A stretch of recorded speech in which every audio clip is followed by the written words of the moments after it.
next session, which is ESG in boardrooms, vision and strategies for value creation. This will be chaired by Mr. Ravi Kapoor. So I would like to invite the panelists to kindly take the place of the dais. Mr. Anil Khubchandani, who's CEO and whole-time director, Jubilant Ingravia Limited. Mr. Mukesh Malhotra, country manager and managing director, Solvay India. Mr. Rajit Singh, CEO, Kanoria Chemicals. Mr. Ravi Goenka, immediate past president, ICC and CMD, Lakshmi Organic Industries Limited. And Mr. Yogesh M. Kothari, CMD, Alkali Amines Chemicals Limited. Kindly take chair.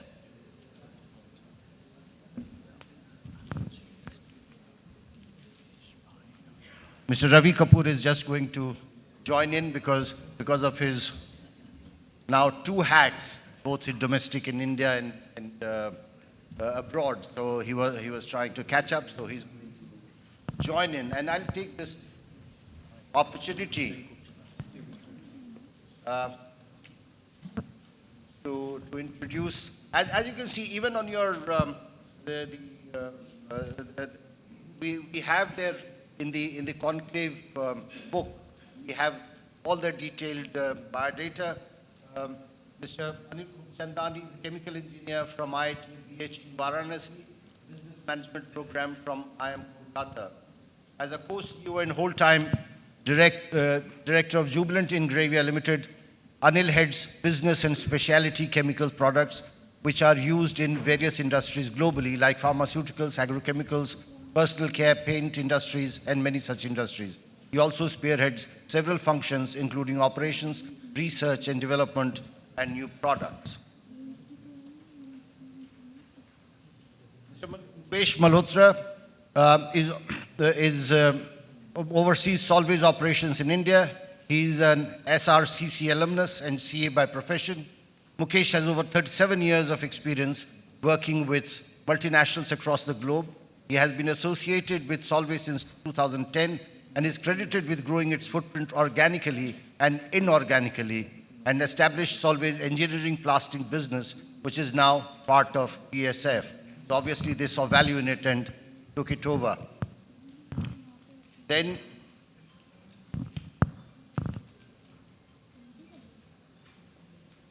Mr. Ranjit Singh is a chemistry graduate with Masters in Business Administration. He has professional experience of over 3 decades with chemical and polymers industry. Currently, he's working as Chief Executive Chemical Business with Kanoria Chemicals and Industries Limited. Prior to the current role, he worked with Jubilant Life Sciences Limited in various capacities. So you have some overlap here in terms of different companies. Then Mr. Ravi Goenka, who led the Indian Chemical Council for the last 2 years before he handed over the baton to Mr. Bimal Gokul Das, is a chemical engineer and founder of Lakshmi Organic Industries Limited, having a rich experience of more than 30 years of establishing and operating chemical factories. He is presently the chairman and managing director of Lakshmi Organics Industries Limited, a company which is one of the established manufacturers of acetyls and specialty chemicals in India. Mr. Goenka has also deep interest in education, so he's on the board of Ecole Mondiale World School, Vice Chairman of Russell Square International College, founder member of Rotary Club of Mumbai, and has also been ex-trustee of Jawaharlal Nehru Port Trust and Mumbai Port Trust.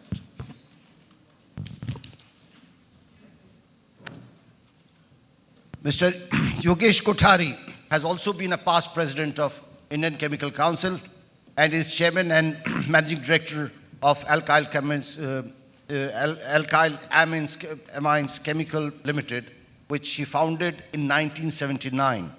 He is a chemical engineer and did his graduation from Institute of Chemical Technology, ICT, earlier UDCT, Mumbai, and before subsequently obtaining a master's in chemical engineering and also studied his master's in management science from University of Massachusetts, Lowell. He received the Distinguished Alumni Award in 2007 by Institute of Chemical Technology, Mumbai, and was awarded the Best CEO Chemicals by Business Today and Fortune magazine in 2022. So, Ravi, the panel is in your hands to share some of the views and ideas from the CEO. Can I have also the mic in my hand? Yeah, we just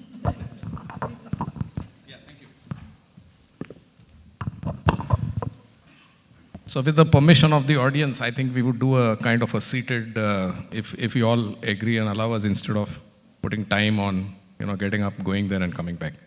So first of all, again, welcome to this session. This is normally in our cadence. This is a session which is much looked after because in the end, you really want to hear from people. Talk is cheap, action is important. What do the CEOs think? What do people who are in the industry really think? All right, that's one thing what they think. What are they doing about it? What are they going to do about it? I think this is time. If I could label this, I would call it hard talk. This BBC hard talk. Hard talk, you're going to get some hard questions today. And let's see that if the session is going to be a bit more entertaining. What's going to happen also, just to know the seriousness, is that on the panel we have, including myself, 3 past presidents of ICC, Yogesh Bhai, Ravi Goenka and myself. So it's also reflective on all the principles, policies and strategies that ICC practices, because at least 3 of us are there. And also the other 3 are fully invested in as companies. This is something which is also going to be interesting to see. So with that, let me make a quick introduction. We had a list of questions and I was just talking to Mukesh. He said, yeah, second question is mine, etc. I said, I'm not going to ask you any of these questions. We are going to go off the track, okay? So be prepared. How much of ESG in boardrooms is just now to instigate is talk? How much is talk? How much is done? And how much of it is done because you can do it? How much of it is not done because you can't do it? I think we'll start with these questions. Let me start with on my left side, I have Ranjit Singh. So Ranjit, if you could tell us a little bit, how does your company look at ESG? How important do you think it is? Is it something which is buzzword, very nice to do, good with the lenders, good for the press, good for the board, or you think you derive something, and if yes, why do you say that? What is really done where you thought you derived something? Thanks for the question. Sir, we took 1.5 years to make our Vision 2030. That is revolving around the ESG. We had a series of meetings and we could sense that in the first 2-3 meetings, we found that many of the things we cannot do.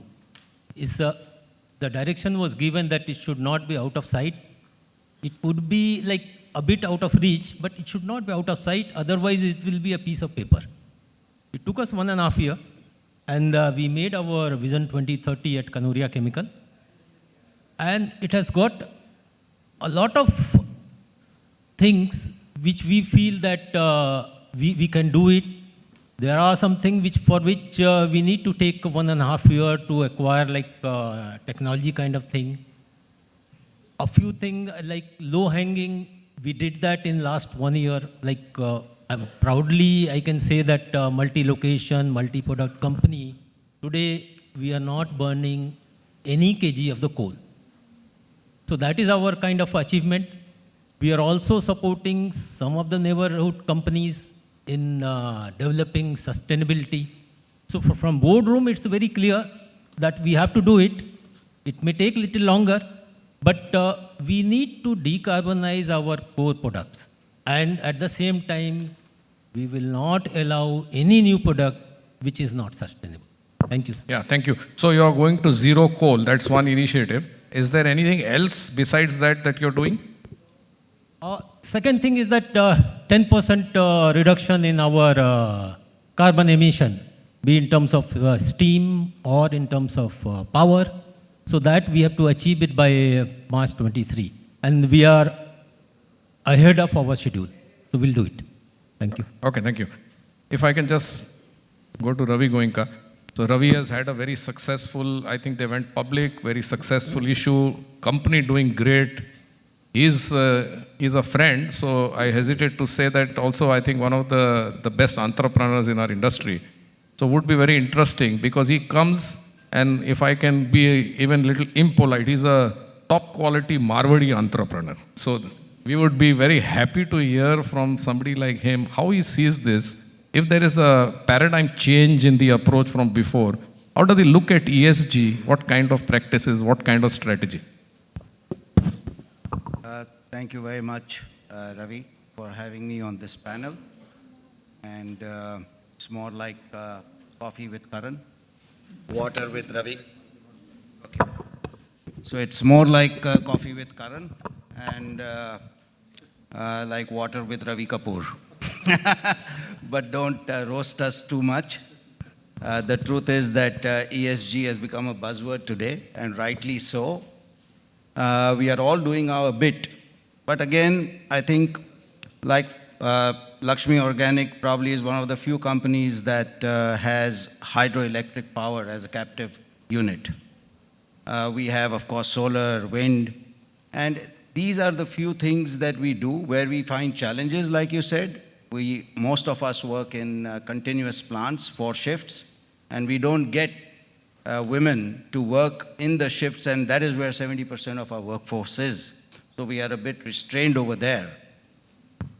But more than ESG as a buzzword in boardrooms, and I agree completely with Ashwin Bhai over here, who said that we need to internalize this. We need to get it in our individual lives.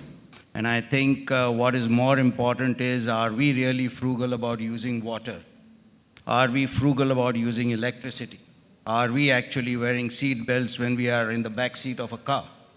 I think these are the few things that if we are mindful about, it will trickle down to the smallest element in our entire value chain and become a better one. Thanks, Ravi.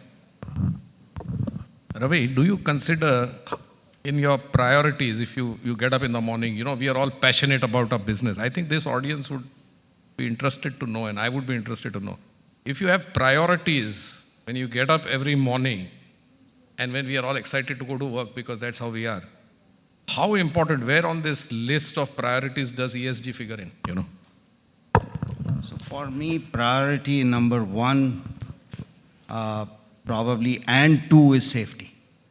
I wake up thinking that are we in the best safe zones in our manufacturing sites? What are we doing to increase safety at our plants? And I think water conservation is another thing where we want to be 100%. All our plants should be zero liquid discharge in the shortest period possible. Whether that is the best solution, I don't know, but definitely it is one of our goals that we want to achieve.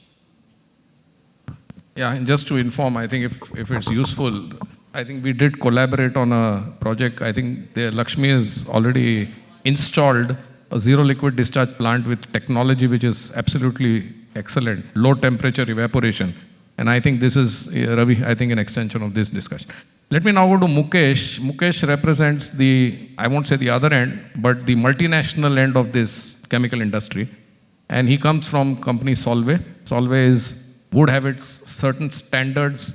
I won't call them higher, but definitely would be different. And I think we can't deny that sitting in Europe, they definitely are ahead in the attitudes that are there for regarding sustainability, regarding ESG. And if I may be tongue-in-cheek humorous, they are also responsible for all these new khujalis that come about ESG and all these kind of things. So I would say that I can ask, just like to ask Mukesh, what do you think is the difference between the ESG implementation, for example, in Europe, your company there, and then when you're sitting as India head, where do you see the difference, but also the relevance? Is the same issues relevant here? Are they different? Are we over-engineering or are we overestimating a particular issue? What is your view?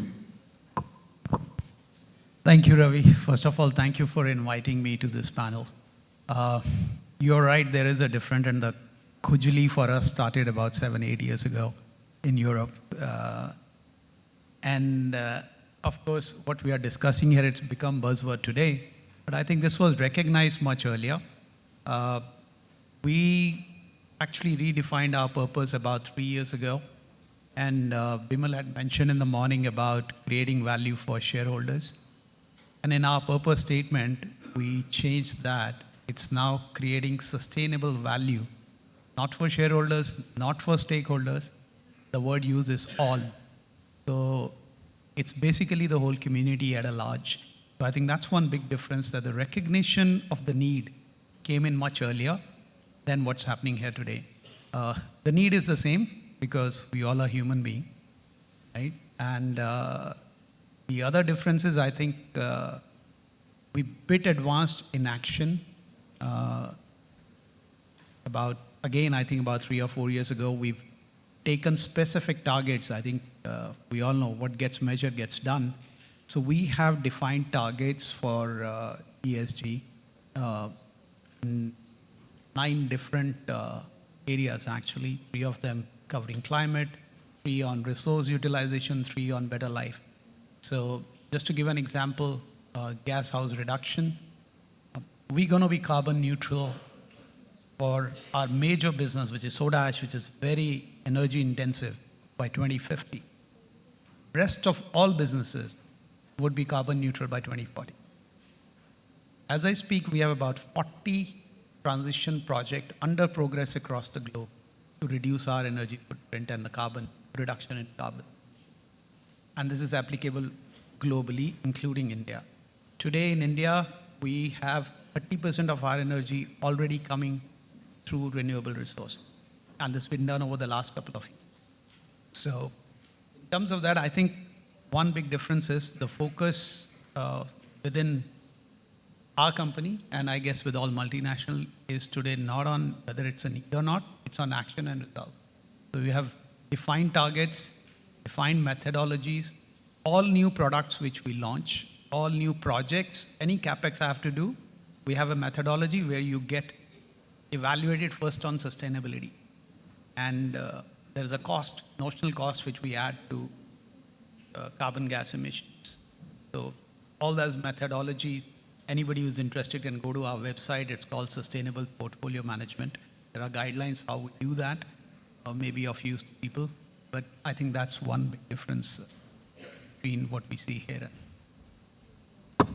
Yeah, thanks, Mukesh. Follow-up question. In your philosophy for ESG sustainability, how does the support to your suppliers and other stakeholders figure in that the excellent philosophies that you have and your company has? What is the obligation that you all feel to transfer this to MSMEs, your suppliers? Are you doing it? If not, are you planning to do it? And, how seriously is this taken? Well, I think that's the next step. It started already, but not to that extent as we would like to see. Because first we have to get our own house in order, develop those methodologies. I talked about SPM. We already shared that. There was also a study done by Harvard on that. The paper was published, so we are happy to share those guidelines, how to do that part. Plus, when we go to our suppliers now, we're insisting on certain sustainability, looking at the total chain, where we was mentioned earlier about circularity. Today, about 5% of our products are into circularity zone, which we are aiming to double in the next 5 years. And for that, obviously, then we have the full chain involved, right from our suppliers to our customers. So yeah, this I would say is more work in progress. Thank you for that, I think, frank admission. But I think this is very important that it really goes to the next level, because otherwise, chemical industry is such, we are not really isolated. We are not in a cocoon. Chemical industry means everyone is really exposed. If there is, for example, one accident in one part of India, actually the repercussions are felt across. And really in that sense, I think we as responsible producers and industries are obligated to make sure that we also spread this down, to different levels. So if I can just ask Anil, what's really Jubilant doing on ESG practices, which you consider, the most important just to highlight, and which is the area where you want to do it, can't do it, are most frustrated, and why? Good afternoon. Thanks, Ravi. First of all, I would like to thank you for having me here as a panelist. In Jubilant Life Science, or rather Jubilant Ingravia now, I would say that we entered into sustainability reporting way back from 2003. And we have our laid down guidelines on that. And we have been reporting several things in ESG now. So whether it is on the aspect of environment, social or governance, we have our own targets. which we have taken. We have laid down our targets in 2019 as a 5-year target, and we are approaching towards it in a very systematic way. Yes, in energy conservation, in water conservation, in moving towards net zero. So all those targets are happening towards the environment side. Similarly, through our CSR initiative, we are working quite a lot on the social activities. And whereas for the governance, we are working a lot towards the inclusivity and diversity. So we have also taken a project called as RIC 2026, which is working towards inclusivity, diversity, and increasing our diversity ratio from last year it was around 3.5% to 6% now, and targeting to take it to 10% in next 2 to 3 years' time. So these are few of the initiatives that we have already done, and we are progressing towards our goal. And to your second question on what sort of troubles a bit, frustrates a bit. Yes, I would say that coal is one thing which definitely frustrates us a bit, because majority of the chemical industries are dependent so much on coal. So despite doing a lot of studies and learnings across scope 1, scope 2 and scope 3, we find coal will be hard nut to crack and see that how it completely removes, despite moving towards biomass, but it takes, even that has got a limitation of design of the present boilers. We are putting up a lot of assets, new assets, which is more towards biomass and things, but yes, the older assets and the older energy sources is something which definitely frustrates a bit on that side. Thank you. Okay, thank you. Very, I think, clear and candid. So for my final, let's say, gentleman on the right, I'm sure you have seen his photograph as the most successful chemical industry gentleman. And you know, we refer to him, may I, with your permission? Yogesh Bhai Kothari, we refer to him as Bhishma Pitama. So he is really the Bhishma Pitama of the chemical industry, and for ICC, he's been there. But also he is now heading, I would say, if not the most successful company, one of the most successful companies. Now, my question is actually based on this. This tremendous success in the recent years that you have seen, has it in any way changed your thinking on ESG, that you could even think about doing things which earlier maybe you would think the company is not big enough to do this, or I won't use the word rich enough, but is now full of resources. Has anything changed with this? And we all know the success that you had, we are very happy for that. But has it changed anything, or you remain consistent, on your ESG thought processes and philosophy? Thanks, Ravi. As far as our company is concerned, I think one of the most important things which we have found, the culture of the people is very important. Because they are the ones who are really driving the whole game. We have consistently been trying to make our carbon footprint down. Like what he mentioned about coal, we are also using coal for our heating requirements. But there also we are trying to see if we can improve on the technology of using the coal. Otherwise, water circulation and all, of course, is a continuous process. Improving the processes itself, the technology is continuous.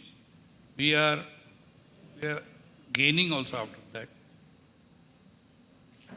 Society itself, near our plants and all, we are trying to educate them about what can be done in future for everybody to be happy.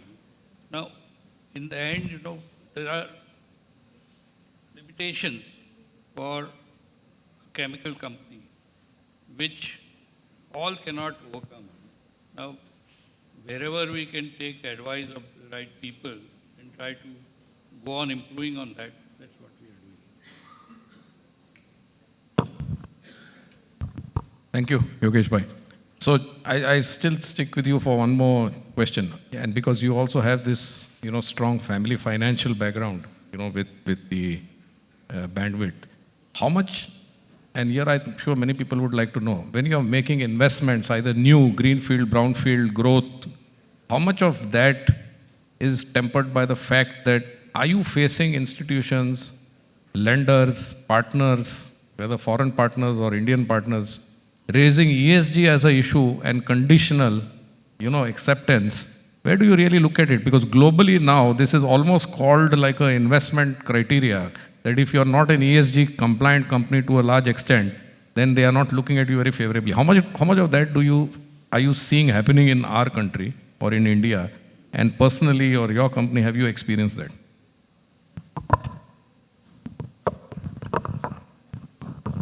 To be truthful, we have still not heard from any of the financial institutions regarding ESG. They have not asked us for anything regarding ESG. One more thing is that we have not been needing finance for some time now. So, to some extent, maybe. Yogesh bhai, because please don't show off. Huh? No, but. That's a nice truthfully- problem to have. He doesn't need the money. so. Truthfully, I have not heard any other companies also being asked by the finance. So this is very interesting. I don't know if somebody in the audience or anybody in the panel here has any view. I would keep it a little open for discussion. Any view that anybody on the panel has on what do we see? Because this is an important criteria. We did a deal in January, and Heuberg did this deal, and as I said, we did an acquisition. Basically, I must have sat on at least 7 or 8 calls with the banks, and the discussion was 3 hours of talk on ESG. This is something where in the Western world it's very clear. That it's going to happen in India is clear. But any view of anybody else agreeing with Yogesh bhai, which I'm sure is true, but any other experiences that the rest of the panelists have had on institutions, bankers, shareholders, stakeholders, anybody bringing up ESG as condition, for investments or any kind of a... No, so I would agree with you that it's become quite prominent that in investors' calls and bankers' meetings, wherever we are talking about the subject, whether with stakeholders or investors, yes, ESG has become a norm of the discussion, and everybody wants to understand at what scale, what level we are. Though I have not yet experienced anything per se for any financing thing, but yes, I have seen it quite a number of times in investors meeting. And similar sort of experience when we go globally to any big customers in developed market, that the ESG or a TFS, total for sustainability, which is also on the ESG norms, has become a norm of evaluating any supplier for any deals and all. Thank you. Anybody? Ravi? Ravi, I think the Indian banking system, I have not heard too much of really going into depth other than the ratios, other than their comfort level, mortgages, and Shylock type of, areas. But ESG for investors, when you have investor calls, where you have private equity, where you are raising finance from other sources other than banks who are international, you definitely have those kind of questions and deep dives as to where your company stands in that whole journey. So the follow-up question, Ravi, and also for you, and you can answer both, just as a follow-up, that if this is the criteria, then how do we see the ESG we do from goodness of heart or from philosophy or from wanting to really do the right thing, etc.? What it appears to be is it's not really bothering us at this point of time as Indian companies. It's not bothering us in terms of being judged, okay? How do you really look then at the acceptance of ESG? If this is not a criteria, because I always said money follows everything. In the end, if you were really affected by that, do you really think that then the acceptance of ESG and the implementation of ESG is going to be as prolific, or I think it will be a slow progress? I think, Ravi, clearly, it's not, the bankers may want it or not, but you have to look at yourself in the mirror every day. And I think that is where it lies, that how good you want to be, how long you want to be in this industry, where you want to reach 10 years, 20 years from now. And if you don't follow these, you're not going to sleep well. So it is just for yourself that you are doing it, and for the company's long life and sustainable existence. Absolutely right. And this has to come from within. An ethical one, what you say, the word ethical.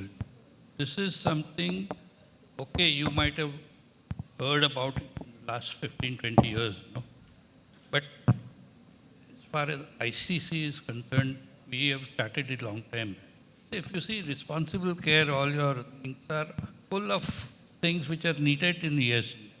And one thing which I would possibly ask the new ICC team is to see if we can start rating or make the Indian chemical companies to register within ICC that they are doing something for ESG.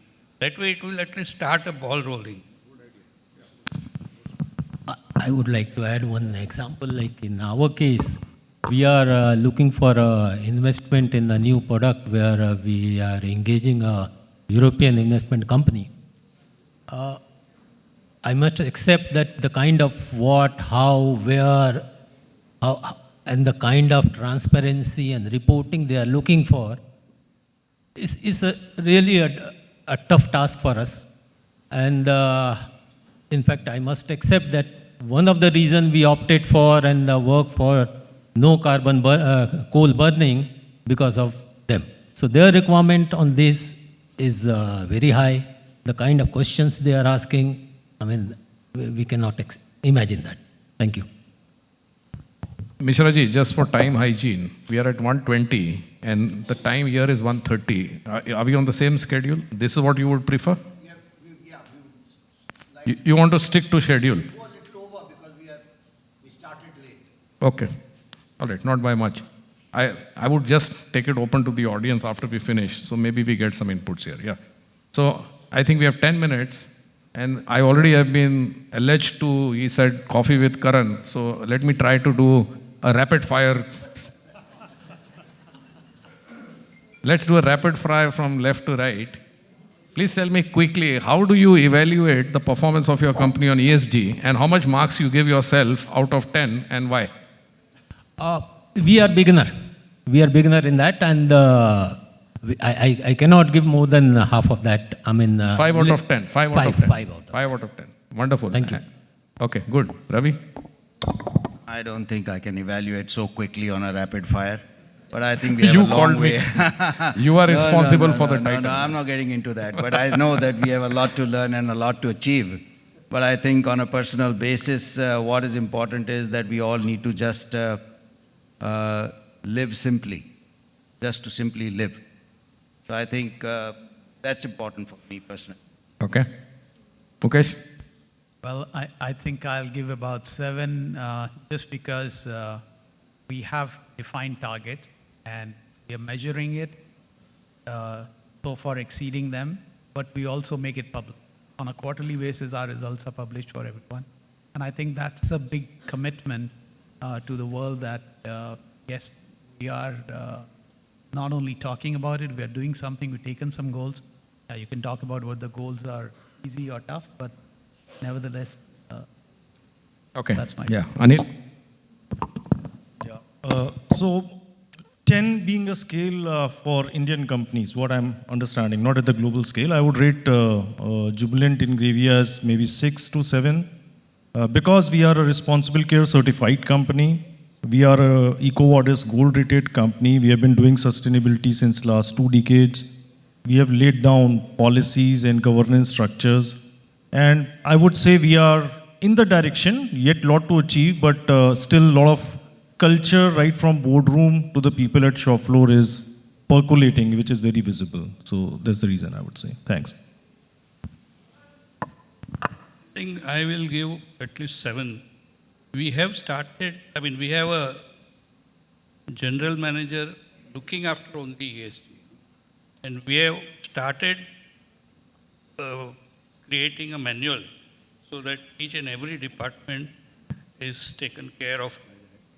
And we have monthly meetings where all the department heads take part in that. So it's a continuous process, and gradually people right from the bottom are learning what is going on. It's a continuous process. Okay, very interesting. So I think the audience saw that, you had different kind of responses, and ranging from 5 to ranging from generally 7. The score is not important. I think it's just simply also the acceptance that I would say or if I was Ravi Goenka, I would have said much has been done, but much remains to be done. So I think that's really the question. Yeah. No, I understand what you're saying, and it's completely okay. I would just give one score, at least 9 out of 10 for modesty. I would give to Mr. Singh on the left corner, who did 5 out of 10. So at least that. I would just now quickly, put it to the audience, and if somebody can take a mic, and if there are questions, queries, but my request would be one. It has to be, we are tight on time, and maybe there are few hands. If you restrict it to, if it's a question, then short. If it's a comment, then shorter. So you can take it. So wonderful to listen to all the successful CEOs. One question is that we see that despite everything, the climate change is not slowing down, not stopping. It is definitely accelerating. Does this bother all of you in any sense, and does it trigger any action in your boardrooms when you see that things are becoming in bad to worse? Thank you. Is it addressed to somebody, or you want, because I'm holding the mic, so you want me to answer? You can answer, or in general, it's I will CEO. answer, but then people are free to agree or disagree. So I think if I translate from what has been said, honestly not, because it's not really burning in the stomach, that it's not something we are getting up and saying that this climate change is on our head and going to burst. I don't think that's the way it is. The realization has started, okay, and it's kind of going to develop. I think it's also a question that all are aware. That's the good part. The level of awareness is ranging, and the sentiment where the concern or fear is also ranges from company to company. But as a general statement, we are at the beginning of this cycle. If anybody has any view. I may just add, this is not a problem which one individual can solve. So I don't think if you keep looking at what's happening, you can make any decision. What you can do is, how can we contribute to that, right? There are experts who've decided 2030 is the goal, or 2040 or 2050. Okay, if those are the goals, how do we make sure that we contribute to that? And that's the driver of our policy, and that's the driver of our goal. So yes and no, because not every day we look at it's still not changing, because I don't think that's going to, any one of us or any one company can do that. But yes, what's my role, how much my footprint is, and how do I control that to reach that target? That's what, yes, definitely worries us, and that's what. I hope soon it starts triggering action, the decisions in the boardroom from whatever we see. All of us hope the same, by the way. So we are with you totally. Yeah, there's a gentleman behind Rakesh. Yeah. Hi, I am Narendra Jain from Jubilant Ingravia. I heard all of you, we heard all of you talking about ESG, but 75 or 80% of the discussion was more on your concerns on E. SNG was very slightly touched by a couple of them. Is it that really when you are in the boardrooms, when you take your decisions, also it's the E which weighs heavy on your actions and decisions in ESG, or is it because today we are in a sustainability conclave, it naturally thinks that we talk about environment? So what kind of weightage does environment gets in the ESG part of the program? Yeah. Let me again answer, and then people can take it. First of all, I having chaired the session and having heard everybody, I would humbly disagree that people did not talk of SNG. I think starting from Yogesh Bhai, they said simply the attitude. What is G? It's governance of organization. So what is the governance of an organization? It's the thought process starting from head to the tail, basically. So the governance model going towards a sustainable development of a company or a sustainable behavior of a company, I think it ran across the people. Maybe it was, communicated in ways, but for me at least I sense it, and maybe my antenna is a little more tuned to this kind of thing. On the social part, I think also people did say, I think if Ravi Goenka said the first thing in the morning, he's worried about safety, he's worried about what happens to the people. So in a way, I think they did. But to answer the last part of your question, yes, it is true that in India, ESG, the priority is E.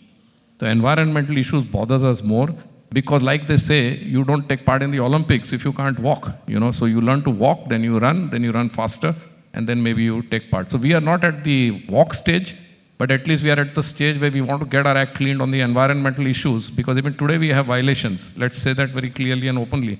Not by companies sitting here necessarily, but it is done by the chemical industry in India. It's a fact of the matter. Now it's coming under control, much better from before. So it's obvious that you take care of, the environmental as a top priority. I would say that. Any other views here? Or did I cover everything? Okay, question, gentlemen here. Sorry. Thank you very much, everyone, for the insightful panel discussion. So I think his question was very valid, but that said, I think we are more bent towards E today because the whole idea is that, we are in a very critical stage right now. My question was to all of you, basically, when you assessed yourself in terms of, where you stand on the scale of 1 to 10, did you also consider your scope 3 emissions? Because that is something which we have been hearing since morning. That is something which is not in your control. And you are dependent on your suppliers, for example, right? So how do you take that into account when you analyze or assess yourself? So I'm very smart. I will give this difficult question to somebody else. who is... okay, good. That's why we didn't give ourselves 10. No, at least I expect again, Solvay. I expect Solvay to give slightly higher score. No, you're right. Scope 3 is something which is a little more difficult. But again, as Ravi just said, you need to learn to walk before you run. And first you get yourself in order. I can share that at Solvay we do have a plan for our scope 3. So when we have a plan for 2030, 2040 and 2050, it covers all of that. And we've already started working on it. And that's why I said that's a work in progress.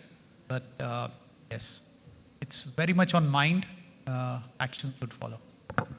So when Mr. Kothari said his score was, let's say, 7, so I was just wondering, in the assessment, has that part been considered or not? How do you tackle the scope 3 elephant here? I think you took that rapid fire too seriously. Okay, but we will answer your question. That's fine.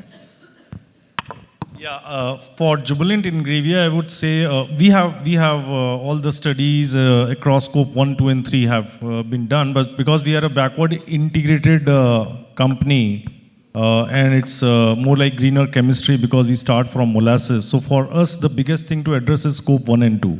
So scope 3 is smaller component vis-a-vis scope 1 and 2, and that's what we are trying to address through the biggest frustrating thing, as I said, being coal. So that's what we are trying to address as the biggest one. But yes, scope 3 is there, but not as big as scope 1 and 2. As far as our company is concerned, our suppliers are mainly distributors who are importing the chemicals and selling to us. And another chemical which is very important and from safety point of view and other things is ammonia, which of course, again, it is handled by people who are very conscious of what they are doing. So, in a way, we are definitely very much involved in it, but we are more concerned about our customers, because we make chemicals which are hazardous. So we are very concerned about how they handle the things. So we send our inspection teams and all so that they install the tanks and the way they handle the chemicals is done properly. So this is part of a normal thing. So, we are concerned, but it's not coming out that well. So again, I think it's an admission that work has to be done more. This is admittedly more difficult. That's clear. And I think Mukesh was honest enough to say that he gave himself a 7, I think, for that reason. But it's valid. The scope 3 is going to be more challenging, but we would have to address this very clearly. Also, that's an obligation. So that's accepted. It's an accepted fact. Yeah, you had a question? Yes, maybe more than a question is, I don't know if it is an answer related to means of implementation that you were discussing before and the banking systems. So within UNEP, we also have what it's called the Finance Initiative, and it is a UN-convened network that brings in banks, investors, insurers, and we are working very strongly on the principles of ESG to be incorporated when you are asking for a loan, when you are planning for an investment. So I would be very happy to further share information about that. but it's a good opportunity always to realize that we need means to implement certain things. Thank you. Jacqueline, if you say such nice things, we may keep you back here with us, okay? And then you don't go back to Nairobi. But thank you for the offer and the suggestion. Thank you very much. Anybody has any other? Yeah. Just have a quick suggestion. Many of us may be familiar that in the pharma industry, maybe 15, 20 years back, that started an initiative of how to share practices which are good. So I think sustainability to be practiced will have to be converted into learnable practices.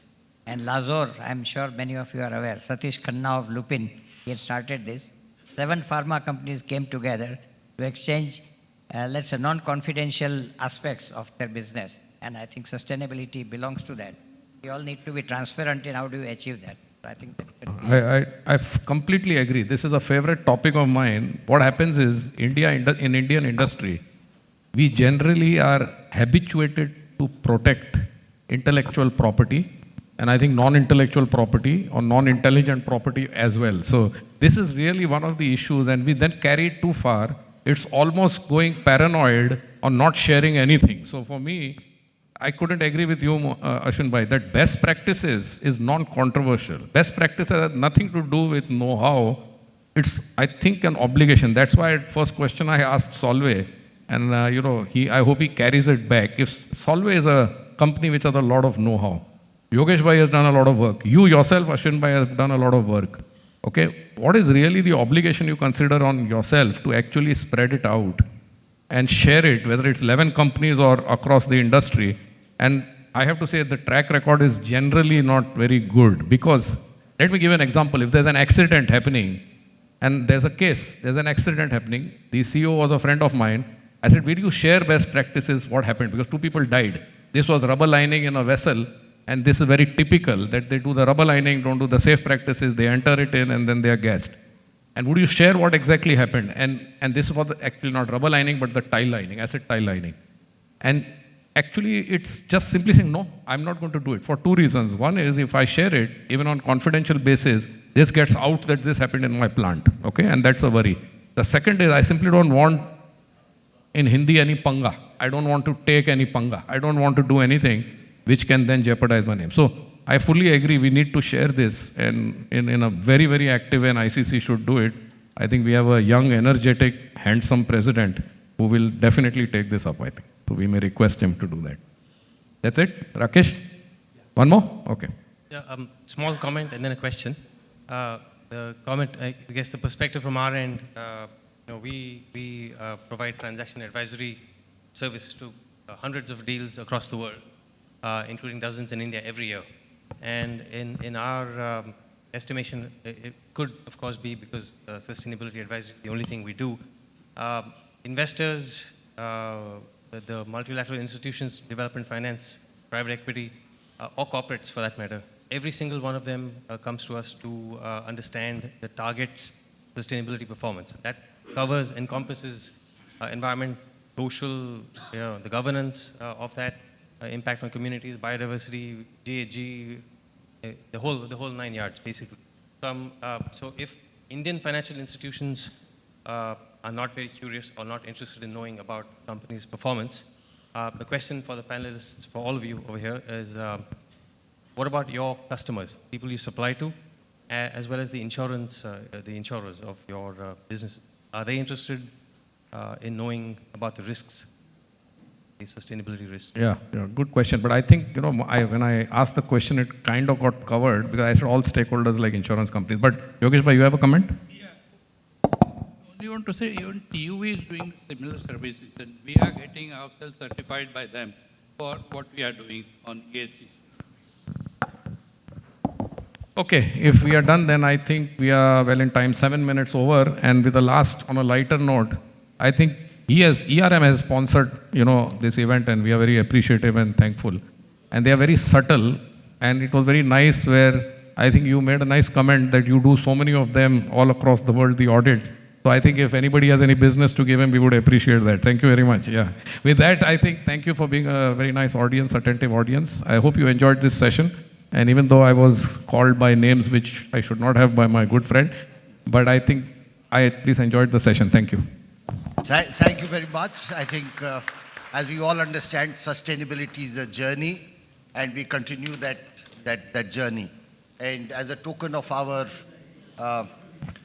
appreciation, I would request the chair, Mr. Ravi Kapoor, to kindly hand over a token to all the panelists.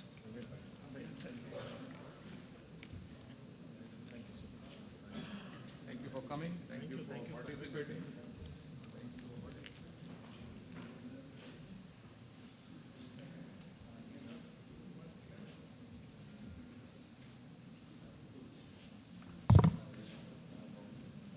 So thank you all for all your sharing the views so candidly, and I think the audience appreciates